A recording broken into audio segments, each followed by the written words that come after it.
आज करते हैं हम इंडेक्स नंबर। अब इंडेक्स नंबर चैप्टर ऐसा है, चैप्टर में तुमको मोस्टली सारे फॉर्मूलेज याद रखने हैं और उन फॉर्मूलाज को अप्लाई करते वक्त कैलकुलेशन करना है। तो फॉर्मूलेज आर यहाँ पे इंपॉर्टेंट। अगर फॉर्मूला तुमको याद नहीं है तो तुम ये इस चैप्टर का कोई भी क्वेश्चन सॉल्व नहीं कर पाओगे। तो मेन फोकस तुमको फॉर्मूलेज याद रखने में देना है। तो इतना सा मैंने बनाया है, 3 से 4 पॉइंट, और जितने भी फॉर्मूले हैं वो सारे फॉर्मूले इस एक पेज पे आ गए हैं। तो अगर तुमने इतना एक पेज रोज सुबह खोल के देख भी लिया या इसको रीड भी किया तो भी तुमको मोस्ट ऑफ फॉर्मूले याद हो जाएंगे। और मैं जिस तरीके से बता रही हूँ उस तरीके से फॉर्मूले याद रखने में भी अगर आसानी हो जाए तो यूज दैट मेथड। फॉर्मूला पूरा याद रखो एंड उस फॉर्मूले पे जहाँ पे जो चीज बोली है वहां पे वो चीज अगर लिखोगे, उसका कैलकुलेशन करोगे, तो तुम्हारा इंडेक्स नंबर का पार्ट हो गया है खत्म। ओके। इसमें इंडेक्स नंबर, सबसे पहले इंडेक्स नंबर किया क्यों जाता है, इंडेक्स नंबर है क्यों। हमको पूरा डेटा जो है या फिर जो चेंजेस हो रहे हैं उन चेंजेस को हमको डिनोट करना है। तो वो चेंजेस को डिनोट करने के लिए हम इंडेक्स नंबर यूज करते हैं। अब इंडेक्स नंबर में एक चीज याद रखना, ये कभी भी तुमको यूनिट फ्री दिखेगा, कभी भी यहाँ पे यूनिट्स यूज नहीं किए गए हैं। एंड देन इंडेक्स नंबर में तुमको आगे जो आता है वो है सिंपल एग्रीगेटिव। ठीक है, सिंपल एग्रीगेट मेथड। ये मेथड सिंपली क्या बोलती है, P01, Q01 एंड V01। अब ये 01 क्या है पहले ये समझो। 01 is index number of current year, index number of current year with respect to base year, index number of current year with respect to base year. इसके लिए हम 01 यूज करते हैं। पर अगर हमको गलती से आगे कभी आया index number of base year with respect to current year तो वो चेंज हो जाएगा। तो जो लास्ट में होता है उसका हमको इंडेक्स नंबर फाइंड करना है with respect to base year. Okay. तो अब यहाँ पे समझो कि ये जब हम बोल रहे तो इंडेक्स नंबर में हमको क्या फाइंड करना था, चेंज फाइंड करना था, और ये चेंज के लिए ही ये डिनोट किया। ठीक है। तो इंडेक्स नंबर P01 मतलब क्या, price index number. P01 is price index number. तो price index number simple aggregate method में क्या आएगा, summation of P1 upon summation P0। Simple aggregate बोला तो ओनली एडिशन करना है। सिंपल एग्रीगेट बोला मतलब एडिशन करना है। Price of current year upon price of base year into 100। Quantity बोला तो price quantity of current year upon quantity of base year into 100। Value बोला तो वैल्यू में क्या आएगा तुम्हारा, वैल्यू होता क्या है, price into quantity. Value is equal to price into quantity, ये हमेशा याद रखना। तो जब ये प्राइस इंटू क्वांटिटी है तो यहाँ पे ऑटोमेटिकली P1 Q1 तो उनका पहले मल्टीप्लीकेशन करना है देन समेशन करना है। ओके। पहले मल्टीप्लीकेशन करना है फिर समेशन करना है and then P0 Q0 again पहले मल्टीप्लीकेशन एंड देन समेशन। तो यहाँ से मुझे सिंपल एग्रीगेट मेथड के फॉर्मूले हो गए क्लियर।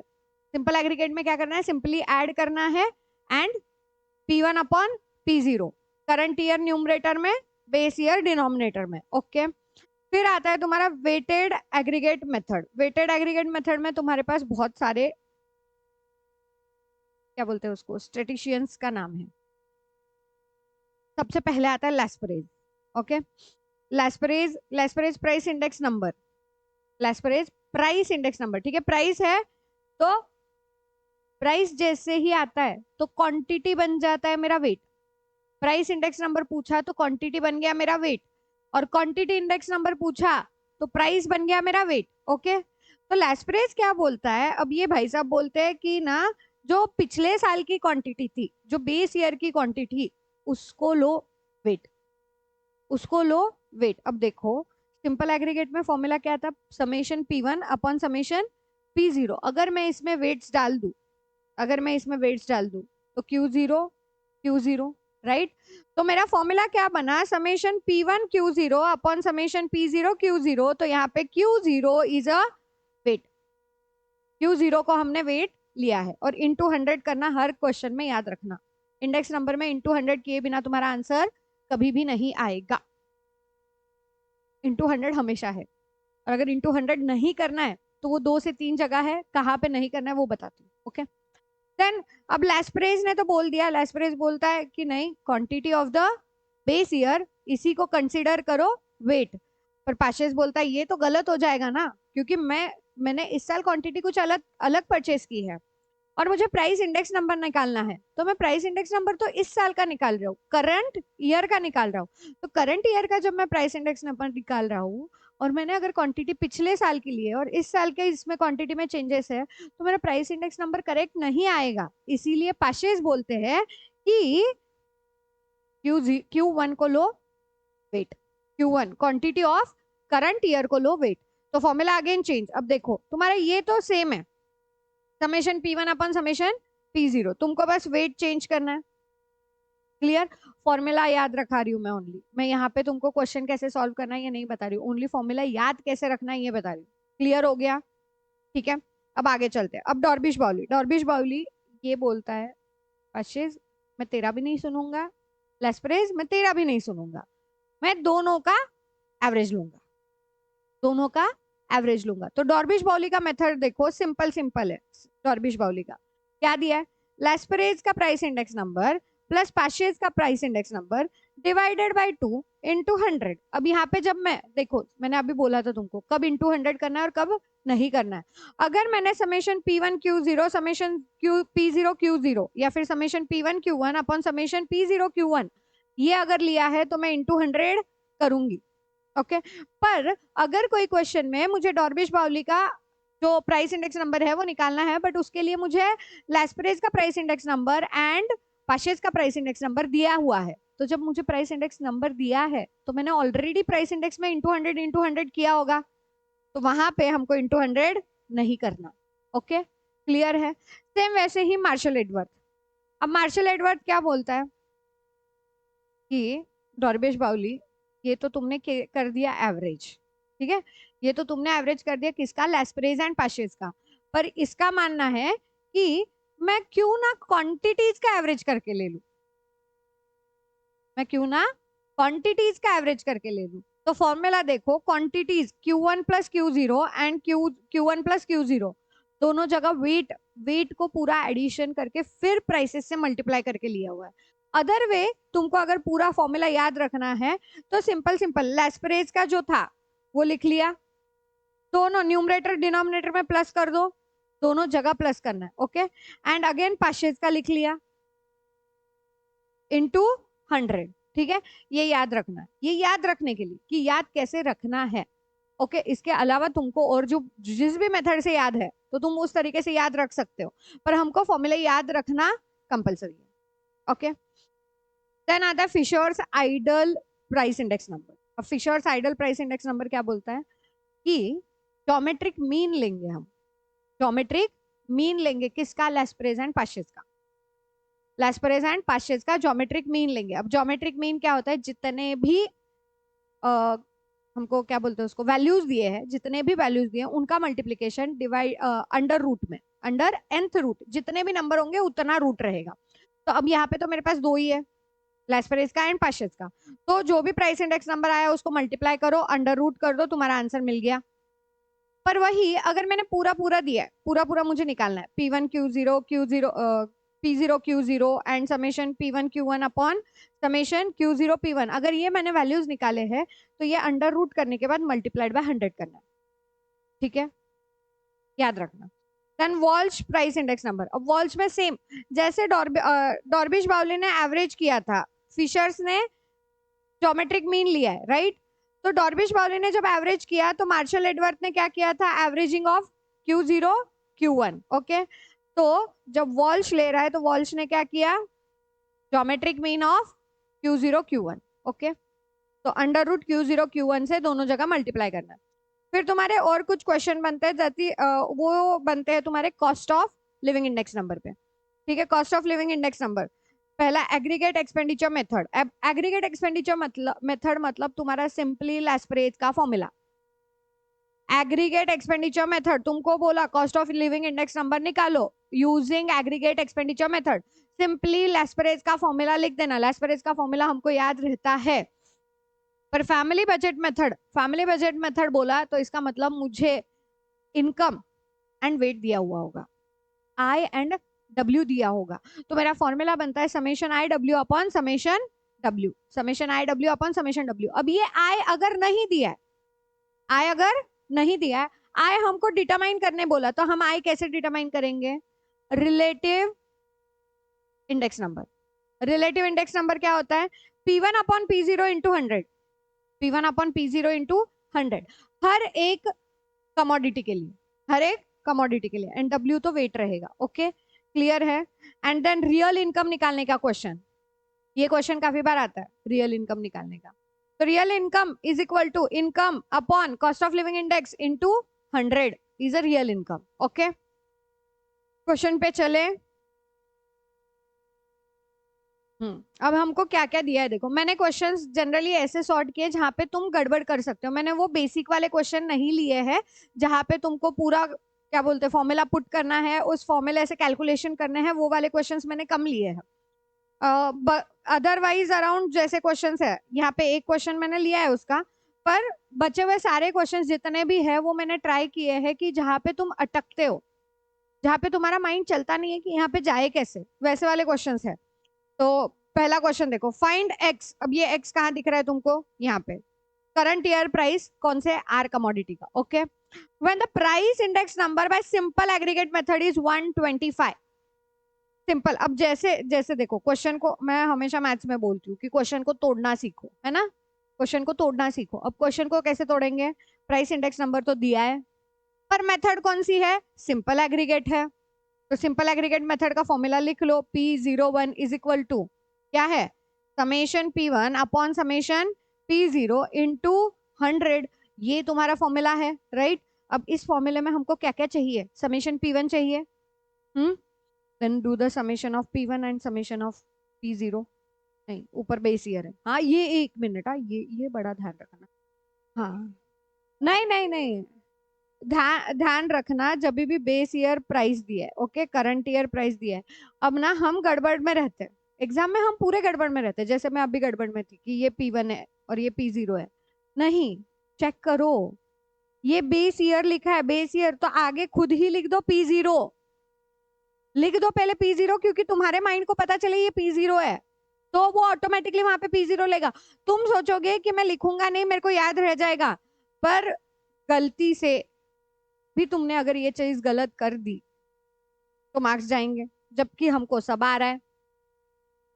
इसीलिए जहां पे भी बेस ईयर दिखे P0 Q0 लिख दो, करंट ईयर दिखे P1 Q1 लिख दो। ओके, हाँ, तो यहाँ पे मेरे को क्या मिलेगा? समेशन P0 कितना आता है? समेशन P0 करो जरा कैलकुलेट। 40, 50, 60, 60, 76। मेरा तो 76 आ रहा है, चेक करो।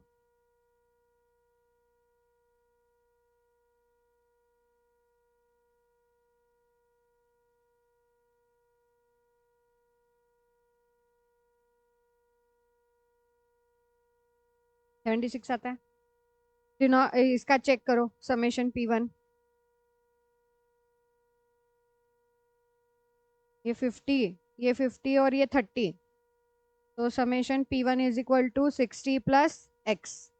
एक्स को भी लेना है रे, हाँ, तो बोलना पड़ता है उसके लिए। अब मुझे समेशन P1 समेशन P0 मिल गया है, एंड प्राइस इंडेक्स नंबर मेरे पास दिया हुआ है, right?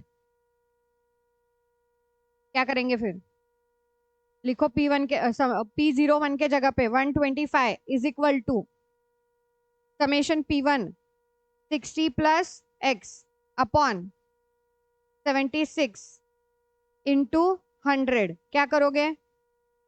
125 into 76 upon 100 is equal to 60 plus X. करो कैलकुलेट।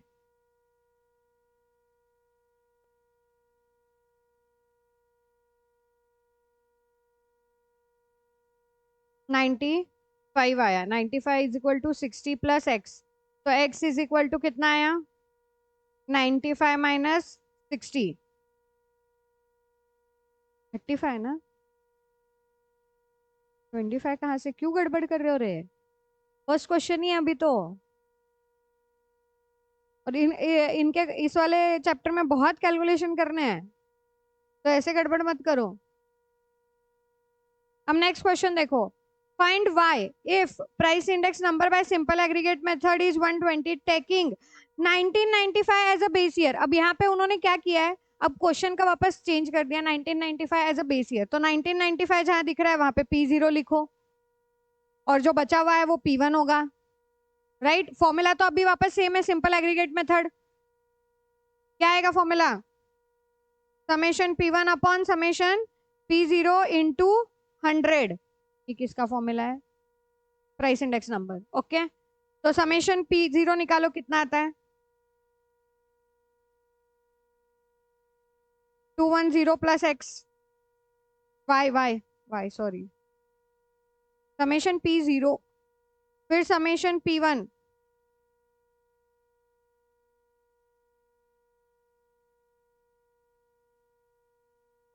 मुझे बताना है तुमको, तो मेरा कैलकुलेटर में मैं कैलकुलेटर यूज करूँ या या नहीं करूँ, उससे तुमको प्रॉब्लम नहीं होना चाहिए।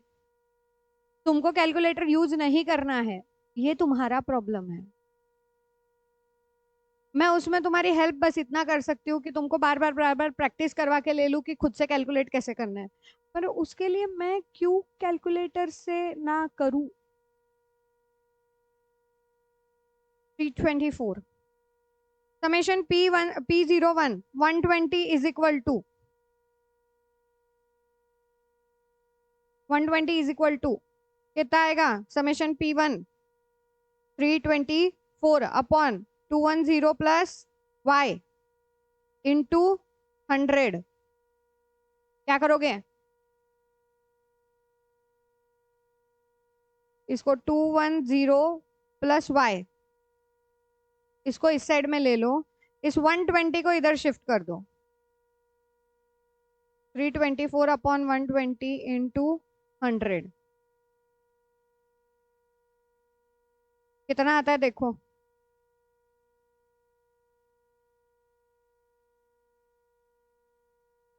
ये आया 270, 210 प्लस वाई, तो y is equal to 270 minus 210, तो ये आया आंसर तुम्हारा 60। y is equal to 60। Clear है? Next question. अब पूरा है। ओके, हमको सारे निकालने हैं, लैस्परेज, Paasche's, Dorbish Bowley, Marshall Edward, price index number. Okay, सब निकालना है। पहले लैस्परेज का फॉर्मूला बताओ, चलो। लैस्परेज का फॉर्मूला बताओ, प्राइस इंडेक्स नंबर, समेशन, क्या बेस क्या बोलते हैं, वेट किसको था? Q0, तो summation P1 Q0 upon summation P0 Q0 into 100। Then Paasche's का प्राइस इंडेक्स नंबर बताओ, summation P1 Q1 upon summation P0 Q1, क्योंकि क्वांटिटी मेरा वेट है। देन टॉर्बिश बाउली, टॉर्बिश बाउली क्या कर रहा था? यहाँ पे जो तुम फॉर्मूला यूज करोगे ना, वही फॉर्मूला लिखो। हम यहाँ पे डायरेक्टली यूज करेंगे summation price index number of Laspeyres plus price index number of Paasche's upon 2, and last में कौन सा है? Marshall Edgeworth. मार्शल एडवर्ड का फॉर्मूला क्या था? क्या बोला था? न्यूमरेटर न्यूमरेटर का एडिशन, डिनोमिनेटर डिनोमिनेटर का एडिशन। तो लैस्परेज का क्या था? P1 Q0 प्लस पाशेज का summation P1 Q1 upon summation P0 Q0 plus summation Q0 Q1 into 100। Clear? सारे आ गए? अब आ गए तो हमको क्या क्या निकालना है? P1 Q0, right, P1 Q0, P0 Q0, P1 Q1 and P0 Q1। तो पहले हमको पूरा लिखना पड़ेगा, जो टेबल दिया है टेबल बनाना पड़ेगा ना, उसके बिना कैसे जाओगे? मैं टेबल कॉपी करती हूँ, तुम लोग भी करो। मेरा कॉपी पेस्टिंग हो गया है, आई होप तुम्हारा भी हो गया होगा। तो चलो, अभी हमको कौन सा देखना है? पहले summation P1 Q0, P1 Q0 220 120 150 200, total कर दिया इसका। ठीक है, चलो पहले लिख लेते हैं फिर टोटल करते हैं। नेक्स्ट, अब हमको कौन सा चाहिए? P0Q0, P0Q0, 160, 70, 90, 100. Then P1Q1, P1Q1, 165, 120, 125, 140. P0Q1, P0Q1, 1 P0Q1, okay हाँ ये P0, 120, 70, 75, 70, टोटल करो चलो। ये है 420, 420 आता है P1Q0। अरे जहां से है लिखा हुआ उधर से जाओ ना, क्यों बीच में से बोल रहे हो। P1Q0 कितना आता है? P0Q0,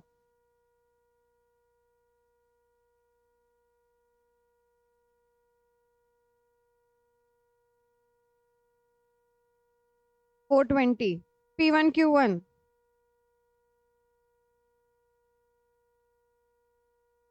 550, then P0Q1,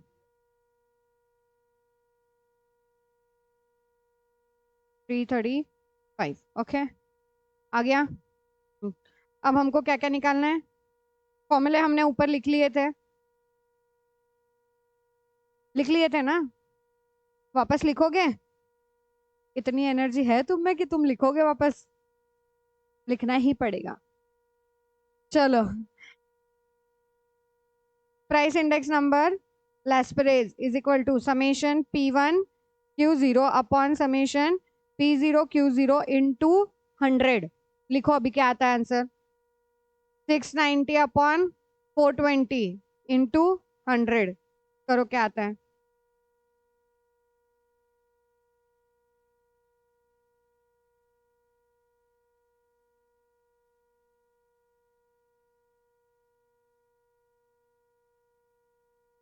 नहीं, इंटू 100 करना है, इंटू 100, दिस बिकम 164.28।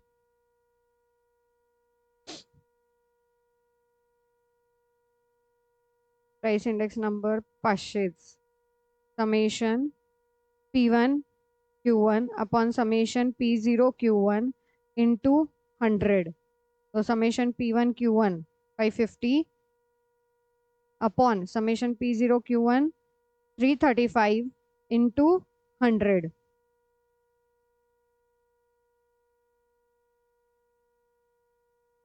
164.18,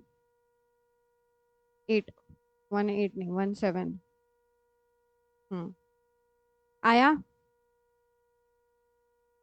हो गया क्या? अब ये दो मिल गए तो डॉर्बिश पाउली निकालना आसान है। हाँ तो दो मिल गए ना, लेस्परेज हो गया, पाशेज हो गया, डॉर्बिश Bowley. Dorbish Bowley is equal to P01 Laspeyres plus P01 Paasche's. Laspeyres का कितना आया था अपना 164.28 एंड पाशेज का है 164.17 अपॉन 2 भी है ना, अपॉन 2। तो करो 164.28 प्लस 164.17 अपॉन 2, 164.225। मैं कैलकुलेटर पे निकाल रही हूँ, तुमको बिना कैलकुलेटर के करना है। मैं तुमको बस एक क्या बोलते वो एक हिंट देना चाहती हूँ कि क्वेश्चन जब कर रहे हो और इतने सारे पूछे तो तुमको क्या याद रखना है। प्राइस इंडेक्स नंबर जब भी तुमको सारे मेथड से पूछे तो एक याद रखना, सारे के सारे तुम्हारे रेंज एक ही इसमें होंगे। तुमको आंसर यहाँ पे दिख रहा होगा, ये 164.28, 164.17, 164.22। अब इसके आगे मार्शल एडवर्ड निकालेंगे तो मार्शल एडवर्ड भी 164 के रेंज में ही होगा, इसीलिए मैंने फास्ट निकाला है। तुम कैलकुलेट करके करो। एंड सच्ची में बोल रही हूँ, रिकमेंडेशन है, प्लीज प्लीज प्लीज जब भी इंडेक्स नंबर सॉल्व करो या मैथ्स 2 कहीं पे भी सॉल्व करो, क्वेश्चंस में बिना कैलकुलेटर के ही प्रैक्टिस करना। जब कैलकुलेटर अलाउड है तब कैलकुलेटर से ही करेंगे, और जब कैलकुलेटर अलाउड नहीं है तो बिना कैलकुलेटर के ही प्रैक्टिस करेंगे। ठीक है? और मैं इसीलिए भी कैलकुलेटर पे कर रही हूँ कि तुमको फटाफट रिवाइज करा लूं। मार्शल एडवर्थ। हाँ, मेरे पास टाइम होता कि तुमको धीरे धीरे करवा के लूं, तो उस टाइम में मैं पूरा प्रॉपरली धीरे धीरे करवा के लेती हूँ। अभी अपने पास टाइम कम है। मार्शल एडवर्थ का formula summation P1 Q0 plus summation P1 Q1 upon summation P0 Q0 plus summation P1 नहीं P0 Q1 इंटू 100। अब सारे डिजिट्स लिख लो, कौन से है देखो। समेशन P1 Q0 690 प्लस फिर कितना था 550 अपॉन 420 प्लस 335 इंटू 100 1240 अपॉन 755। तुमने क्या चैलेंज बोल के लिया है क्या कि मैम के पहले बिना कैलकुलेटर के करेंगे हम बोल के? अच्छी बात है। अब इसका आंसर भी बताओ। 164.26। ये कहाँ से? मैंने बोला इसके लिए, तुम क्या लगे इधर ही शॉर्टकट बता रहे हो क्या कि हाँ उस रेंज में कुछ भी लिख ले, कुछ भी लिख ले हमको मार्क्स तो मिल जाएंगे। ये देखो, ये हरकतें क्या करना है। 164.23 आता है। हाँ तो तुम मैं कुछ बोल नहीं रही हूँ उस बात के लिए, मैं बस बता रही हूँ तुमको। बस जब बता दिया है कि ये इसी रेंज में आता है, ये मेरा ऑब्जर्वेशन है एंड ये करेक्ट भी है। तो अगर करेक्ट है इसका मतलब ये नहीं है कि तुम कैलकुलेशन करना ही भूल जाओ। कहीं ना कहीं तो हमको कैलकुलेशन करने पड़ेंगे ना, तो कैलकुलेशन करना है ये सोच के कैलकुलेट करो। और अगर कैलकुलेशन करते वक्त आंसर अप डाउन हुआ, अब देखो कैसे पॉसिबिलिटी है जहां पे अप डाउन हो सकता है। सपोज यहाँ पे तुमने 690 बराबर लिया, बट यहाँ पे तुमने 420 ले लिया इंस्टेड ऑफ 550, तो मेरा रेंज पूरा चेंज ही हो जाएगा ना? नहीं आएगा आंसर। कैसे वही आएगा? 550 मेरा डिनोमिनेटर में चला गया, 420 मेरा न्यूमरेटर में आ गया, आंसर मेरा चेंज हो जाएगा। तो जब मैंने आंसर निकाला है और मेरा आंसर गलत आया है, तो तुम कहां से क्रॉस चेक करके चेंजेस कर सकते हो, ये मैं तुमको बता रही हूँ। क्योंकि बाकी तो सब देखो, तुमने अभी तक इतनी तो प्रैक्टिस कर ली है, तुमको फॉर्मूला रट गए होंगे, और अगर नहीं भी रटे होंगे तो तुम रट लोगे, एग्जाम तक तो रट ही लोगे, इतना टाइम तो है अपने पास। मैं तुमको बता रही हूँ कि एग्जाम में गड़बड़ जब भी हो जाए तो तुमको रुकना कैसे और ढूंढना कैसे। अगर तुम्हारा आंसर ये 164 के ऊपर जा रहा है, बहुत ज्यादा रेंज बहुत ऊपर नीचे हो रहा है, तो इसका मतलब है तुमने कहीं ना कहीं गलत पुट किया है आंसर। आंसर नहीं, फिगर, कोई एक आधी फिगर तुमने गलत पुट की है, तभी तुम्हारा आंसर इतना दूर जाएगा। अदरवाइज सारे के सारे आंसर तुम्हारे जितने भी इंडेक्स नंबर पूछो वो सबके सब एक ही रेंज में होंगे। ओके, चलो नेक्स्ट क्वेश्चन। अब लैस्पेरेस दिया है, पाशेस दिया है, डॉर्बिश बाउले एंड फिशर्स पूछा है। क्वेश्चन कैसा है? मस्त है।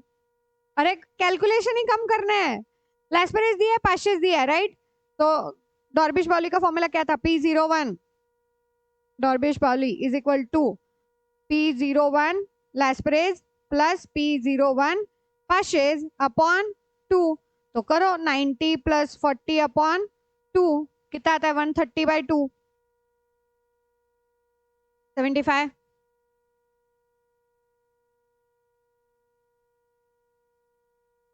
और लिखने की स्पीड इतनी तो रखनी पड़ेगी ना तुमको। जब देख चैप्टर जब आसान है तो तुमको स्पीड करना है, और उस चैप्टर में जब डिफिकल्ट वाले क्वेश्चन है या जहाँ पे तुमका तुम्हारा कंसंट्रेशन ज्यादा ज्यादा लगता है, वहां पे तुमको धीरे धीरे जाना है। अब ये क्वेश्चन में तो हमको धीरे जाने के लिए कुछ है ही नहीं, बस लिखना है फटाफट। फिशर्स का फॉर्मूला क्या है? P01 Fisher's is equal to under root P01 Laspeyres into P01 Paasche's. Done. तो अब इसको क्या करोगे, 90 इंटू 40, प्रॉपर फॉर्मूला देखो, 90 इंटू 40, प्लस मत करना है यहाँ पे।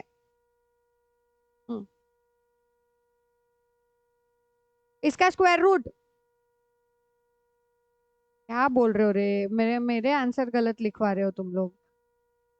3600, हाँ इसका आंसर क्या आएगा। डन। अब बोलो ना ये तो बहुत दूर दूर जा रहा है मैम, ऐसे कैसे। अब इन्होंने निकाल के दिया है, मैं तब का नहीं बोल रही थी सेम रेंज, पर ये भी रेंज देख लो, ये 90 to 40, 90-40 बहुत ज्यादा दूर है रेंज ऑलरेडी लेस्परेज पाशेज की।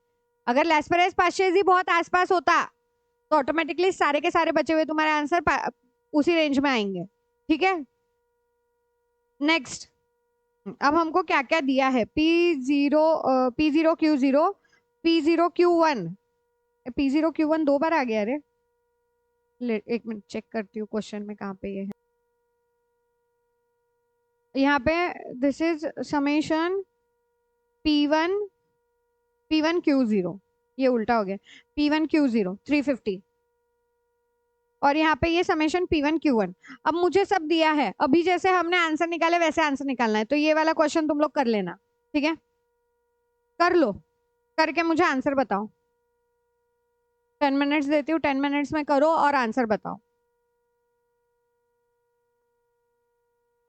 आराम से, शांति से, एक एक आंसर। लैस्परेज का क्या है, पाशेज 230, डॉर्बिश बाउली 240, मार्शल एडवर्थ 238.24, करेक्ट है, सारे चेक कर लिए। ओके, अब देखो रेंज अगेन देखो, 230 से लेके 250 के बीच में। डिफरेंस ऐसा नहीं कि एक 240 है और दूसरा 340 आया है, ये रेंज कभी नहीं जाएगी। ठीक है, ये क्रॉस चेक के लिए एक छोटा सा था। चलो आगे, नेक्स्ट क्वेश्चन। हाँ ऐसे ये अगले जो क्वेश्चन में आओगे यहाँ पे थोड़ा सा अटक सकते हो, पर अगर तुमको फॉर्मूला याद है तो अटकने की जरूरत है ही नहीं। ठीक है, given that the Laspeyres and the Dorbish Bowley's price index number, Laspeyres का दिया है 160.32 एंड डॉर्बिश बाउली का दिया है 164.18, एंड पाशेज का प्राइस इंडेक्स नंबर फाइंड करना है। तो मुझे बोलो डॉर्बिश बाउली का प्राइस इंडेक्स नंबर का फॉर्मूला क्या था, लैस्परेज प्लस पाशेज अपॉन 2, तो वही फॉर्मूला यूज करना है। लैस्परेज का दिया है, डॉर्बिश बाउली का दिया है, पुट करो और बचा हुआ आंसर निकालो। क्या है फॉर्मूला अपना डॉर्बिश बाउली का, Dorbish Bowley is equal to L plus P upon 2, मैं शॉर्ट में लिख रही हूँ, तुम लोग पूरा लिखोगे। ओके, तो डॉर्बिश बाउली का है 160.32, नहीं नहीं नहीं ना ना ना ना, लैस्परेज का है 164.18, लैस्परेज का है 160.32 प्लस पाशेज अपॉन 2, तो ये 164.18 इंटू 2, करो करो, मैं रुकती हूँ, करो, मैं मेरी कैलकुलेटर पे आंसर निकाल के रखती हूँ। मेरा आज मूड नहीं है कि इतनी मेहनत लूं मैं इस पे। 328.36 मैं कैलकुलेटर पे क्यों रे, तुम लोग चेक कर लो वापस। प्लस P, तो P is equal to 328.36 minus 160.32, करो कितना आता है। 328.36। हाँ तो क्या, कहाँ कैलकुलेशन में तुमने गलत किया है, चेक कर लो एक बार। तो पाशेज का प्राइस इंडेक्स नंबर कितना आया, 168.04।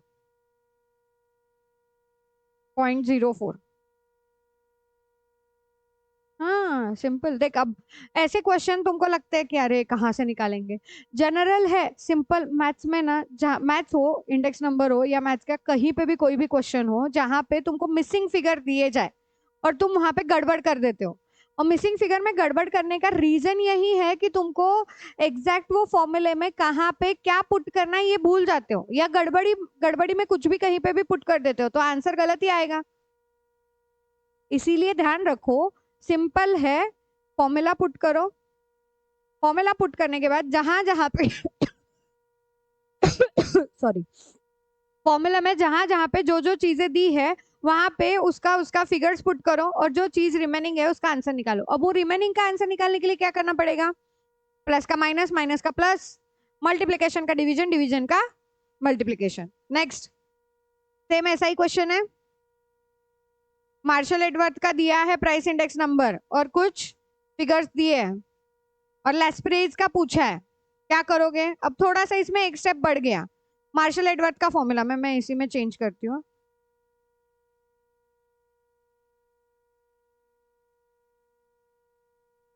ये तुम्हारा मार्शल एडवर्थ का फॉर्मूला, ठीक है। इस फॉर्मूले में बताओ अभी मार्शल एडवर्थ का प्राइस इंडेक्स नंबर कितना दिया है क्वेश्चन से?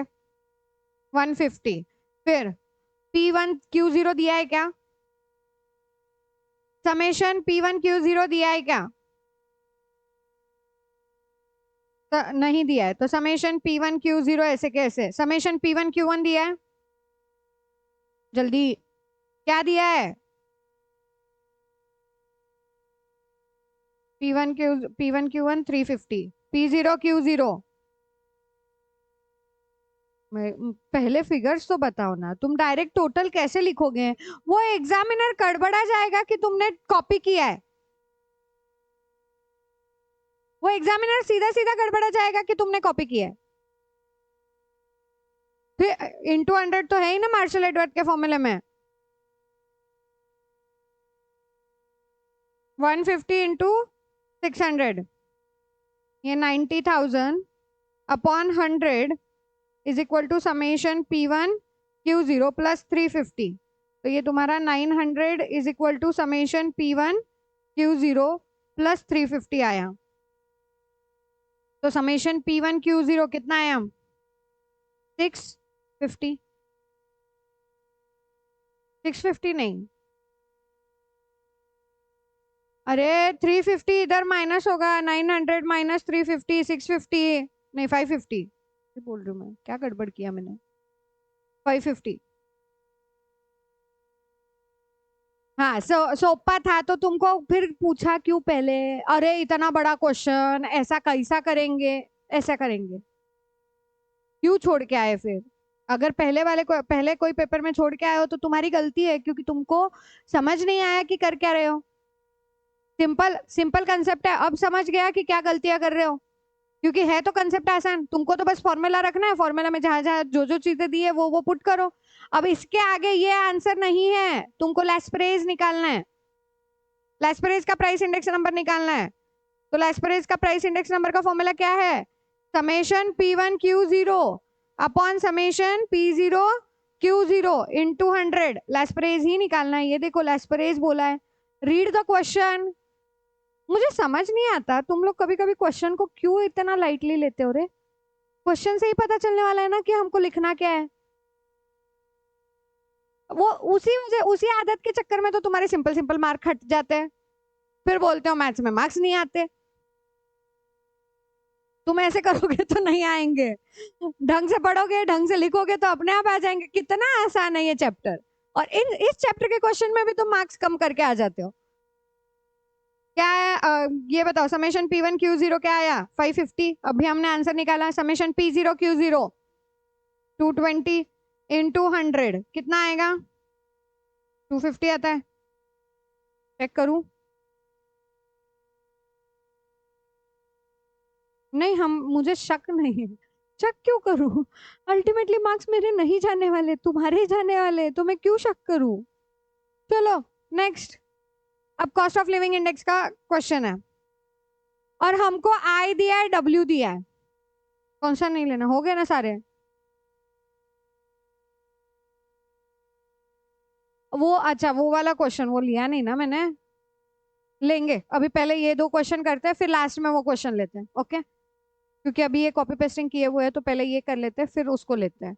वो लास्ट वाला वही क्वेश्चन ना जिसमें वो रेशियो पूछा है, हाँ लास्ट। हाँ करते करते वो क्वेश्चन करते, वो अच्छा क्वेश्चन है, वो आया भी है काफी बार, रह गया वो मेरे से। चलो पहले ये करो, कॉस्ट ऑफ लिविंग इंडेक्स तुमको दिया है 150, एक्स की वैल्यू फाइंड करनी है और एक्स तुम्हारा वेट में है। ओके, मेरा फॉर्मूला कौन सा यूज होगा cost of living index? Cost of living index, Laspeyres का दिख रहा है क्या? डेटा दिख रहा है क्या लेस्परेज का? क्या करते हो फिर? मैं तुमको आज बता के ही दे रही हूँ कि तुमने गलतियां कैसी कैसी की है। कॉस्ट ऑफ लिविंग इंडेक्स दो फॉर्मूला है ना, तो कौन सा फॉर्मूला यूज होगा वो डेटा से डिसाइड करो ना। Summation I W upon summation W into 100 करूं।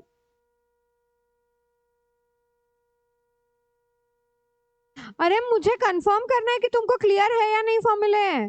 जब तक देख, एक सिंपल सी बात बताती हूँ, ठीक है? इसको क्वेश्चन को थोड़ा सा साइड में रखते हैं। एक सिंपल सा फंडा है मैथ्स 2 में, कोई भी चैप्टर, ठीक है? जो भी चैप्टर तुमको डिफिकल्ट लगता है, बस ये मेथड अप्लाई करके देखो, तुमको आसानी से चला जाएगा। पहला काम फॉर्मूला, फॉर्मूला क्या है, ठीक है? दूसरा काम कौन सा फॉर्मूला, क्योंकि मुझे एक ही फॉर्मूला, एक ही आंसर निकालने के लिए 3 से 4 फॉर्मूले दिए। तो जब 3 से 4 फॉर्मूले दिए तो मेरा पहला तो काम है फॉर्मूला कौन सा लगेगा, क्या फाइंड करना है, राइट? उसके अंदर कौन सा फॉर्मूला एग्जैक्टली मैं यूज करूं, कौन सा फॉर्मूला यूज करूं, ठीक है? कौन सा फॉर्मूला मैं यूज करूं, ये आ गया। अब ये भी आने के बाद फिर थर्ड टाइप पे वो फॉर्मूला तुमको लिखना है जो तुमको फॉर्मूला यूज करना है, एंड वो फॉर्मूला लिखने के बाद फिर आएगा तुम्हारा उस फॉर्मूले में जो जो फिगर्स लगती है वो फाइंड आउट करना, ठीक है? जो एलिमेंट्स लगते हैं, जो एलिमेंट्स फॉर्मूला में यूज होंगे,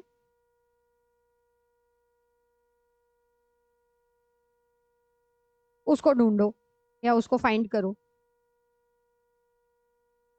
ठीक है? ये अगर ये 3 चीजें कर लोगे ना, तुम्हारा कोई भी क्वेश्चन मैथ्स 2 का सिंपल वे में जाएगा। फॉर्मूला कौन सा यूज होगा, इसके लिए हमको क्या करना है? सबसे पहले डेटा चेक करना है। अब डेटा कहाँ से चेक करोगे? क्वेश्चन अच्छे से रीड करके। तो इंस्टेड ऑफ ना इधर फॉर्मूला के जगह ना पहला स्टेप लिखो, read question properly, read question properly. Properly question read करना है, अच्छे से पूरा डेटा क्या दिया है, कब कैसा दिया है, कितनी फिगर है। और इसके लिए एक सिंपल तरीका भी बताती हूँ, जब भी तुम क्वेश्चन रीड करते हो, जो जो डेटा दिया है लिखो ना तुम्हारे आंसर शीट पे गिवन। और गिवन तुम किसी भी तरीके से लिखोगे तो तुमको क्या मार्क्स कम होने वाले? क्या प्रेजेंटेशन चाहिए, पर प्रेजेंटेशन के साथ साथ अंडरस्टैंडिंग भी चाहिए। अगर ओनली प्रेजेंटेशन पे कॉन्सेंट्रेट करोगे तो अंडरस्टैंडिंग गड़बड़ हो जाएगी और फिर मार्क्स नहीं आएंगे। तो बेटर वे क्या करना है, क्वेश्चन रीड करते करते ही एक एक जो डेटा दिया है उसको राइट डाउन करते जाओ। और जैसे ही राइट डाउन करोगे, तुमको वो राइट डाउन करते करते ही शायद लास्ट वाला गिवन लिखते लिखते तुमको फॉर्मूला याद हो जाएगा कि कौन सा फॉर्मूला यूज करना है। और वो कौन सा फॉर्मूला यूज करना है, इसके लिए मुझे सारे फॉर्मूले पता होने जरूरी है। तो फॉर्मूला अभी तक नहीं रटे हो, रटना शुरू करो। और मैं रटने के लिए एक्चुअली बोलती नहीं हूँ, रटना शुरू करो, बट तुम्हारा टाइम ऐसा आ गया है कि अब इस टाइम पे तुमको फॉर्मूले रटने ही पड़ेंगे।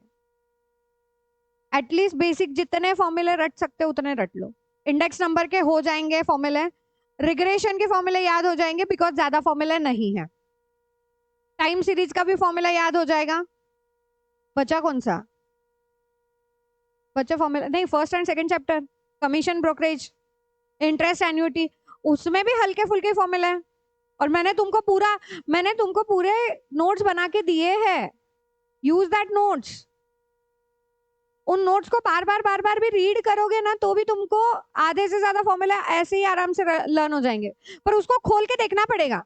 एक सिंपल सा है, जितना चाहे मैं तुमको दे दूं नोट्स प्रोवाइड कर दूं, जितने चाहे मैं क्वेश्चंस तुमसे बार बार सॉल्व करवा के ले लूं, पर जब तक तुम उस चीज को बार बार सॉल्व खुद से नहीं करोगे या खुद से तुम उसको बुक को खोल के नहीं देखोगे, तुमको कोई नहीं बचा सकता। And this is a fact. तुमको खोलना पड़ेगा, बुक्स खोलने पड़ेंगे, बुक्स को चेक करना पड़ेगा, मैथ्स उसके बिना नहीं होता। ओके चलो अभी करो क्वेश्चन। IW निकालना पड़ेगा, I/W। अब मैं इतनी बड़बड़ कर रही थी तब तक तुमने निकाल ही लिया होगा, बताओ। Summation IW, I/W।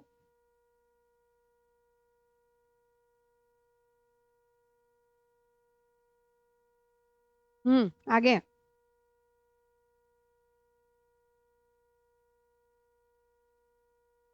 100x plus 160 into 3, 480। Total करना है, कितना आता है टोटल? I/W अलग अलग कैसे लोगे? I का टोटल, वही तो प्रॉब्लम है, वही तो बोला मैंने तुमको। क्या लिखा है? Summation I/W। तो तुमको I/W लेना पड़ेगा ना। अब हम अभी थोड़ी देर पहले हमने क्या किया था इधर, ये समेशन P1Q0 था, तो हमने P1Q0 निकाला था ना। तो सेम कंसेप्ट तुम इस क्वेश्चन में क्यों नहीं लगा पा रहे हो? सेम ही करना है ना। फिर तुम बोलते हो कॉस्ट ऑफ लिविंग आता नहीं है हमको, ये आता नहीं है। सेम कंसेप्ट ही तो लगा रहे हैं।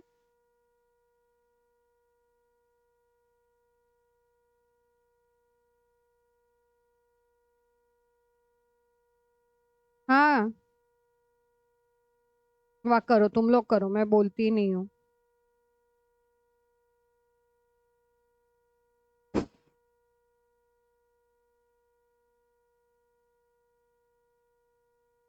कितना आता है समेशन IW?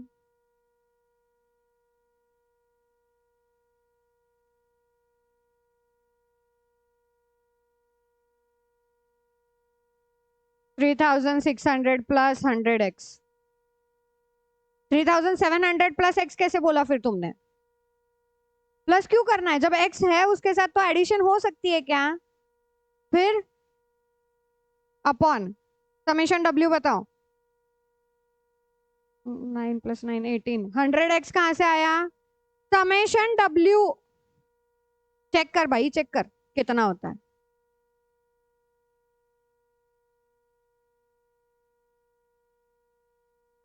फिर 14x कहां से बोला? और वो भी 18 प्लस x है। गलतियां मत करो, प्लस कर रहे हैं हम, प्लस मल्टीप्लाई नहीं, एडिशन करना है सबकी। इनटू 100। और यहाँ पे क्या था? कॉस्ट ऑफ लिविंग इंडेक्स 150 है।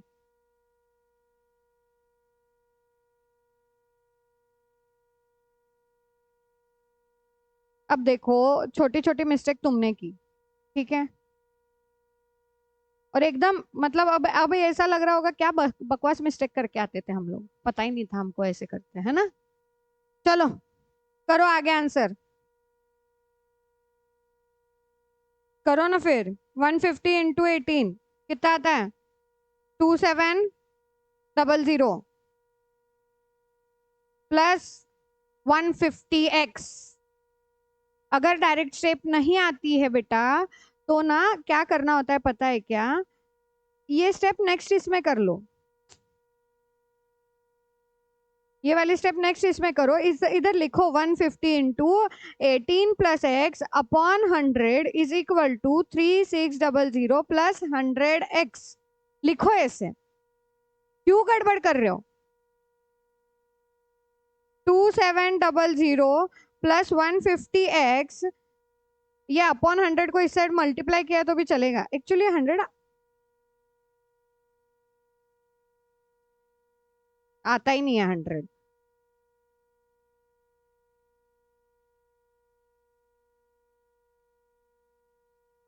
तो कॉन्फिडेंटली बोला क्यों नहीं?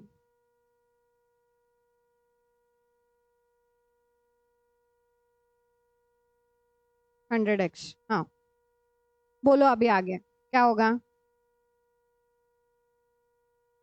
ये इसको इधर लेके जाओ, इसको इधर लेके आओ, तो ये बना बचा 50x इज इक्वल टू 900। तो x इज इक्वल टू कितना आया? 18।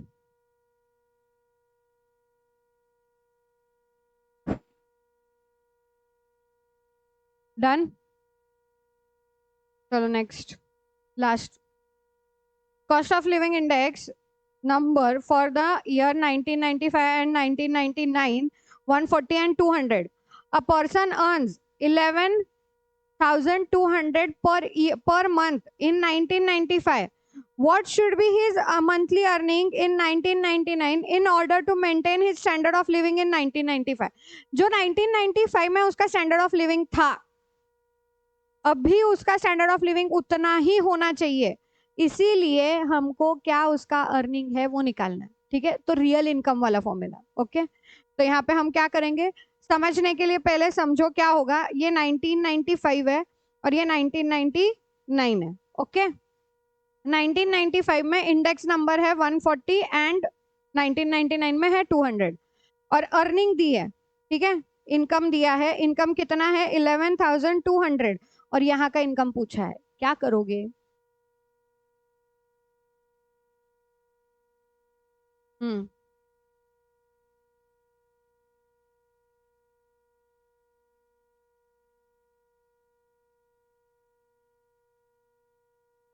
सिंपल जो क्रॉस मल्टीप्लिकेशन मेथड स्कूल में सीखी थी ना, वो यूज करो। 11,200 इंटू 200 अपॉन 140, यहां से तुमको डायरेक्टली मिल जाएगा। हाँ, चेक करो।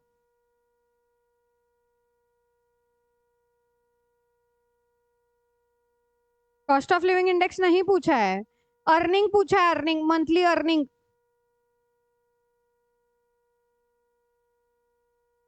1999 में उसका अर्निंग था 11,200, तब cost of living index number था 140।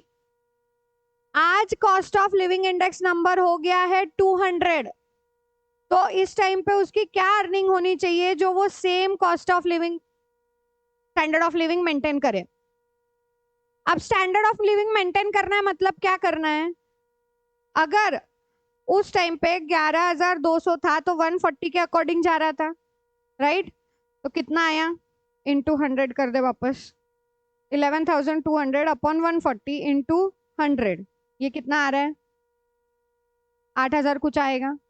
हाँ, आप पर मेरे को बोल, ये 100 तो मेरे को बेस ईयर के अकॉर्डिंग हो गया ना, मुझे बेस ईयर के अकॉर्डिंग चाहिए क्या?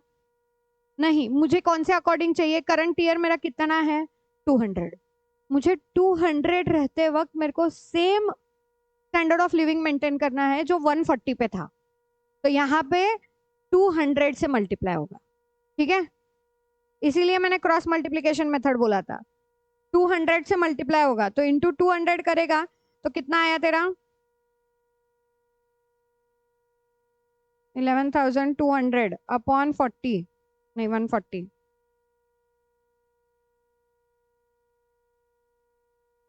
16,000 आएगा। तो ये 16,000 हुआ तुम्हारा इनकम। क्लियर? स्टेप्स, स्टेप्स में बता रही हूँ, आगे थोड़ा सा तो रुको, तुमको ये अंडरस्टैंडिंग क्लियर है क्या, करना क्या है, तुमको कैलकुलेशन ऐसे क्यों करने हैं ये क्लियर है? हाँ, अब स्टेप क्या लिखोगे, सबसे पहले लिखोगे cost of living index of year 1995 is equal to 140, 140 cost of living index of year 1999 is 200,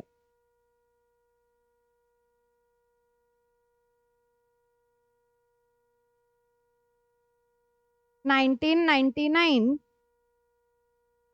is equal to 200। ठीक है, हाँ, अब हमको वो रियल इनकम वाला ये जो फॉर्मूला है ना, लास्ट में मैंने लिखा था, ये फॉर्मूला यूज करके मेरे को दो बार ये फॉर्मूला यूज करना है, 2 बार ये फॉर्मूला यूज करना है। ठीक है, अल्टीमेटली आंसर वो आएगा पर मुझे ये फॉर्मूला 2 बार लिखना पड़ेगा, तो लिखेंगे कैसे देखो।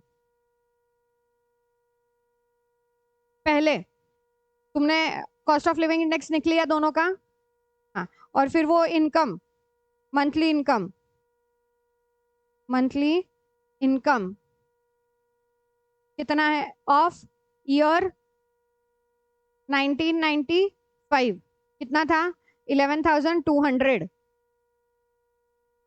तो रियल इनकम कितना होगा, रियल इनकम, रियल इनकम का फॉर्मूला क्या था, इनकम अपॉन CLI इंटू 100। तो जिस साल का हम इनकम ले रहे हैं उसी साल का CLI लेंगे। हाँ, तो CLI का इनकम लिया मैंने 11,200, CLI आया 140 उस साल का, इंटू 100, तो रियल इनकम निकालो कितना आता है, 8,000। ये आया 8,000, राइट। अब रियल इनकम मेरा 8,000 है, ठीक है। अब रियल इनकम मेरा 8,000 है फॉर ईयर 1999। इसमें क्या होगा, सेम वापस वही फॉर्मूला यूज करना है। Real income is equal to income upon CLI into 100। तो रियल इनकम तो तुम्हारा 8,000 है, इनकम हमको फाइंड करना है, और CLI कितना था, 200 इंटू 100 आएगा, रियल इनकम में आएगा। ओनली वो वेटेड में नहीं आता है, कॉस्ट ऑफ लिविंग इंडेक्स वाले वो वाले फॉर्मूले में नहीं आता है। तो इनकम इज इक्वल टू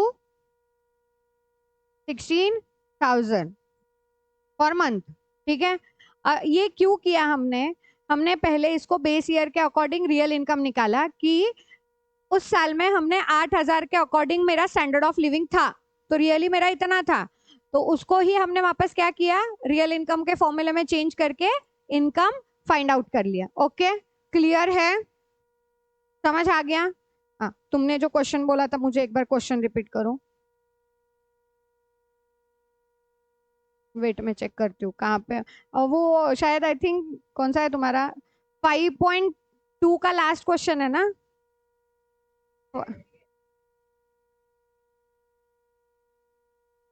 एक ही करते हैं दोनों में से, दोनों का तरीका एक ही जाता है, एक मैं कराती हूँ एक तुम कर लेना, ठीक है बात, चलो दोनों करते हैं।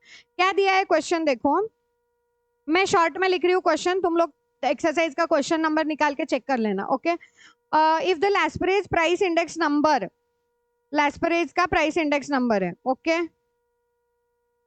तो P01 Laspeyres is 4 times of Paasche's, तो मेरे पास इक्वेशन बनेगा 4 times of price index number of Paasche's. Okay, find the relation between, मुझे क्या फाइंड करना है, रिलेशन, रिलेशन किसका, डॉर्बिश Bowley and fishers, डॉर्बिश Bowley and fishers के बीच का रिलेशन फाइंड करना है। ओके, तो हम क्या करेंगे, अब ये तो मैंने बता दिया, ओके, हमारे पास फॉर्मूला भी है, फॉर्मूला भी है ना, हमको तो बस रिलेशन बताना है, क्लियर। तो अब क्या करो, इसको P01 लैस्परेज का जो है इसको हम L कंसीडर करेंगे, ये मैंने पहले लिखा है, तो हम इक्वेशन अब बनाते वक्त हमको कैसे लिखना है, let L be the price index number of Laspeyres, पूरा लिखना, मैं शॉर्ट में लिख रही हूँ, तुम लोग पूरा लिखना, price index number of Laspeyres, या Laspeyres price index number better way, question में जैसे दिया है। Okay, and P be the price index, क्या बोलते हैं उसको, Paasche's price index number, Paasche's price index number. तो अब अकॉर्डिंग टू गिवन क्वेश्चन, ठीक है, from given question, from given we say that L is equal to 4P, L is equal to 4P, ठीक है। अब ये मेरे को मिल गया, अब मुझे बोलो डॉर्बिश बाउली का फॉर्मूला क्या था, price index number of Dorbish Bowley is equal to price index number of Laspeyres plus price index number of Paasche's upon 2, right. तो मैं ये L plus 4P is equal to, नहीं L प्लस 4P क्यों, L plus P upon 2 लिखूंगी, L plus P ही आएगा ना, condition तो हमको क्वेश्चन में दी है, भाई गड़बड़ मत करो, कंडीशन हमको क्वेश्चन में दी है, तो पहले L प्लस P अपॉन 2 आएगा, फिर हम L के जगह पे 4P पुट करेंगे, तो मेरा आंसर क्या आया, 5P/2, राइट, 5P/2, क्लियर। हाँ, अब सेकंड क्या दिया था मेरे को, price index number of Fisher's, Fisher's and Laspeyres Dorbish Bowley, इसके बीच में हमको लेना है ना, तो फिशर्स का फॉर्मूला क्या था, अंडर रूट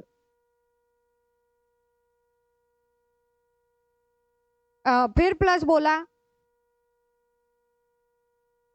फिशर्स में इनटू है, तो लेस्परेज का क्या था, इनटू, इनटू क्या था ये, एल इंटू पी, तो अंडर रूट एल के जगह पे क्या लिखोगे, 4p, 4p इंटू पी मतलब under root 4p square, 4p square.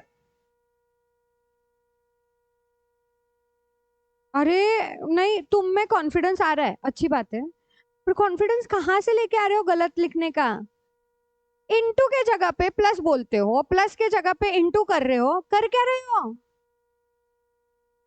4p into P, 4p square, not 5p, इधर ऊपर था 4p प्लस p, वहां पे 5p आता है, समझ इसको, तो ये 2p आया, ओके, ये आया 2p।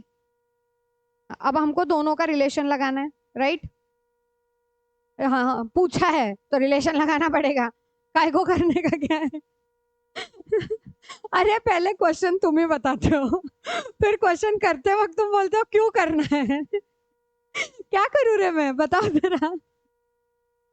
अब समझो, जब भी तुमको बोला है रिलेशन लगाओ, तो एक सिंपल बात है, रिलेशन लगाते वक्त हम हमेशा डिवाइड करेंगे या इंटू करेंगे।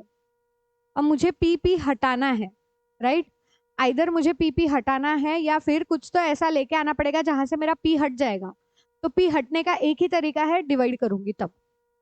तो मैं क्या करूंगी, price index number of Dorbish Bowley upon price index number of Fisher's is equal to, हमने आंसर निकाले थे, डॉर्बिश बाउली का क्या आया था, 5/2p अपॉन 2p, राइट, अब ये पी पी हट गया, क्या आया, 5/4, ठीक है, अब ये मेरा रेशो निकला, पर मुझे तो रिलेशनशिप बताना है ना, तो रिलेशनशिप के लिए मैं क्या करूंगी, सिंपल, इस फिशर्स को उठा के इधर लेके चले जाओ, यहाँ पे ये डिनोमिनेटर में, वहां पे वो न्यूमरेटर में चला जाएगा, तो P01 Dorbish Bowley is equal to 5/4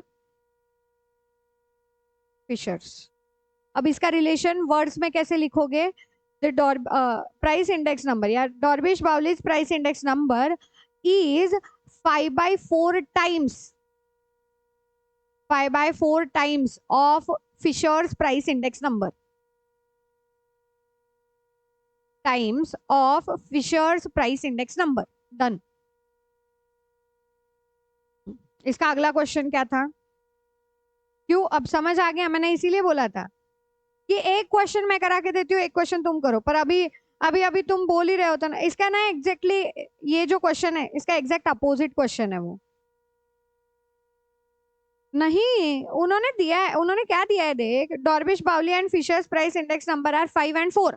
अब डॉर्बिश बाउली का क्या था, अगेन हमको L and P he denote करना है, क्योंकि मुझे एल एंड पी फाइंड करना है, ओके, लेस्परेज का एंड प्राचिस का क्या होगा ये फाइंड करना है, तो L be the Laspeyres price index number, okay, and B be the, B नहीं, P be the Paasche's price index number, ठीक है, क्लियर, ये लिख लिया। इसके बाद हमको क्या दिया है, डॉर्बिश बाउली के लिए फॉर्मूला क्या था, डॉर्बिश बाउली का फॉर्मूला क्या था, L plus P upon 2, Dorbish Bowley का आंसर दिया है मुझे 5, तो 5 is equal to L plus P upon 2, तो ये आया 10 is equal to L plus P, ये मेरा एक इक्वेशन, क्लियर। फिर दूसरा इक्वेशन निकालो, दूसरा इक्वेशन क्या बोलेगा, फिशर्स, फिशर्स क्या बोलता है, under root L into P, Fisher's का आंसर कितना दिया था मेरे को 4, तो 4 under root L into P, मैं क्या करूंगी, इसको दोनों साइड में स्क्वायर करूंगी, तो ये बन जाएगा 16 एल इंटू पी। अब अगर इसको मुझे सॉल्व करना है तो मुझे एल के जगह पे पी के लैंग्वेज में कुछ लिखना पड़ेगा, तो मैं फर्स्ट इक्वेशन को थोड़ा सा चेंज करती हूँ, ठीक है, 10 minus P is equal to L, 10 minus P is equal to L, और यहाँ पे इस जगह पे एल के जगह पे वो वैल्यू पुट करती हूँ, तो 10 माइनस पी इंटू पी, और 16 तो है ही। क्लियर? अब 16 is equal to 10p minus P square, अंदर मल्टीप्लाई कर दिया, ये बनेगा तुम्हारा quadratic equation, P square minus 10p plus 16 is equal to 0। करो फैक्टराइज। 8 टू जा, अरे बाप रे क्या है, सिंपल वाला है। p minus 2 p minus 8 is equal to 0, तो p इज इक्वल टू 2 और p इज इक्वल टू 8। अगर अब तुमको लिखना पड़ेगा, if p is equal to 2 then l is equal to, अगर p को 2 रखूंगी तो l कहां से, इधर से आ जाएगा, l is equal to 8। Clear? If p is equal to 2 l is equal to 8, और if p is equal to 8 then l is equal to 2। Done. कितना आसान था, दोनों क्वेश्चन करा दिए मैंने।